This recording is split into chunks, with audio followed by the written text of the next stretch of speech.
प्राचीन काल से ही भारत अपनी ज्ञान संपदा के लिए विश्व भर में विख्यात रहा है।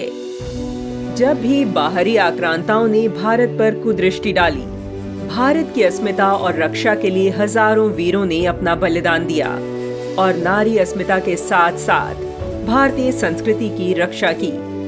उस कालखंड का ही प्रभाव था कि नारियों को घर से बाहर निकलने पर पाबंदी लगा दी गई, क्योंकि वह बाहर सुरक्षित नहीं थी।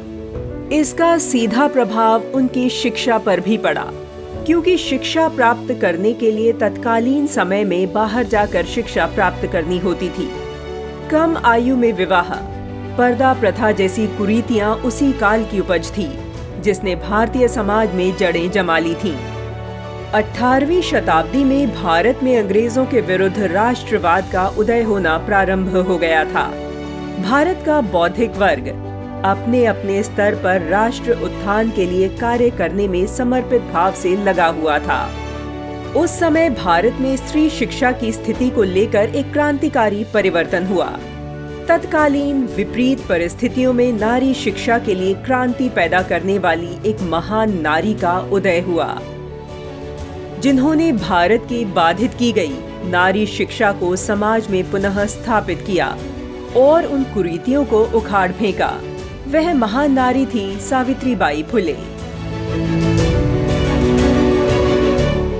सावित्रीबाई का जन्म 3 जनवरी 1831 को महाराष्ट्र के सातारा जिले के नायगांव में हुआ था। इनके पिता का नाम खंडोजी नेवसे और माता का नाम लक्ष्मी था। वर्ष 1840 में मात्र 9 वर्ष की अल्पायु में 13 वर्ष के ज्योतिबा के साथ सावित्रीबाई का विवाह हुआ। सावित्रीबाई ने पति की तरह अपने जीवन को विधवा विवाह, बाल विवाह, महिला मुक्ति, सती प्रथा, विशेषकर वंचित वर्ग की महिलाओं के शिक्षण, अंधविश्वास और अस्पृश्यता निवारण जैसे सामाजिक सुधारों को समर्पित कर दिया। उस समय वंचित समाज की स्त्री शिक्षा की स्थिति अधिक दयनीय थी, क्योंकि तत्कालीन समाज में उनके लिए शिक्षा का कोई महत्व नहीं माना जाता था। सावित्रीबाई फुले ने सर्वप्रथम वंचित समाज की बालिकाओं और स्त्रियों की शिक्षा के लिए प्रयास किया। उनके इस पुनीत कार्य में सबसे बड़ा योगदान उनके पति महात्मा ज्योतिबा फुले का रहा।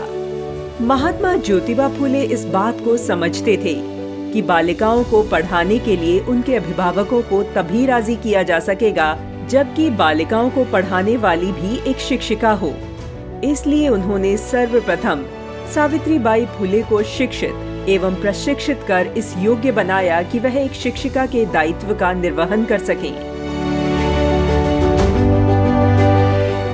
इसके बाद पुणे के बुधवार पेठ भिड़ेवाड़ी में 13 मई 1848 को केवल 9 छात्राओं के साथ फुले दंपत्ति ने पहला बालिका विद्यालय प्रारंभ किया और स्वयं सावित्रीबाई प्रथम महिला शिक्षिका बनी।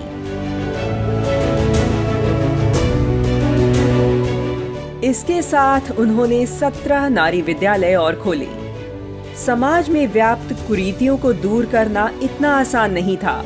लोग समाज की मान्यताओं से हटकर चलने वालों को बर्दाश्त नहीं करते थे। फुले दंपत्ति का भी तत्कालीन समाज में बहुत विरोध हुआ, लेकिन समाज में सदैव उदार हृदय वाले सज्जन लोग भी होते हैं।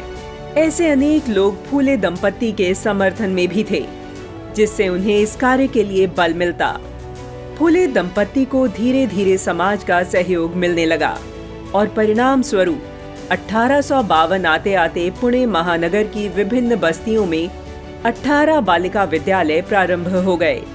ये सभी निःशुल्क थे, क्योंकि बालिकाओं की शिक्षा पर व्यय करने की न अधिकांश अभिभावकों की सामर्थ्य थी, न ही मानसिकता। अतः संघर्ष समर्थन के बीच समाज के सहयोग से इन विद्यालयों का संचालन होने लगा। इन्हीं प्रयासों का फल था कि भिड़ेवाड़ी विद्यालय की छात्रा फातिमा शेख आगे चलकर मुस्लिम समाज से पहली शिक्षिका बनी।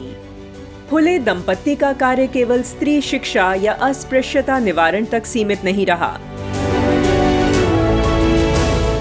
समाज में प्रचलित प्रत्येक कुरीति का उन्मूलन करने के लिए प्रतिबद्ध फुले दंपत्ति ने जैसा स्त्री शिक्षा का प्रयोग अपने घर से प्रारंभ किया, वैसी ही पहल अन्य कार्यों में भी की। उन दिनों भ्रूण हत्या समाज में व्याप्त एक बड़ी कुरीति थी। ज्योतिबा सावित्रीबाई ने 1853 में बाल हत्या प्रतिबंध गृह प्रारंभ किया। विधवा ब्राह्मणी काशीबाई को पुत्र सहित आत्महत्या करने से रोका, उन्हें अपने घर में स्थान दिया और उसके पुत्र यशवंत राव को पढ़ा लिखा कर डॉक्टर बनाया। उसका अंतरजातीय विवाह कराया और पुणे में उसके माध्यम से चिकित्सालय प्रारंभ किया ताकि लोग सरलता से स्वास्थ्य लाभ ले सकें। भारत का पहला महिला संगठन तथा स्वयं सहायता समूह बनाने का श्रेय भी सावित्रीबाई फुले को जाता है ताकि निराश्रित महिलाएं आर्थिक रूप से आत्मनिर्भर होकर सम्मान पूर्वक अपना जीवन व्यतीत कर सकें। उनके द्वारा गठित महिला सेवा मंडल कालांतर में देश भर में इस प्रकार के सहकारी महिला स्वयं सहायता समूहों के गठन में प्रेरणा बना।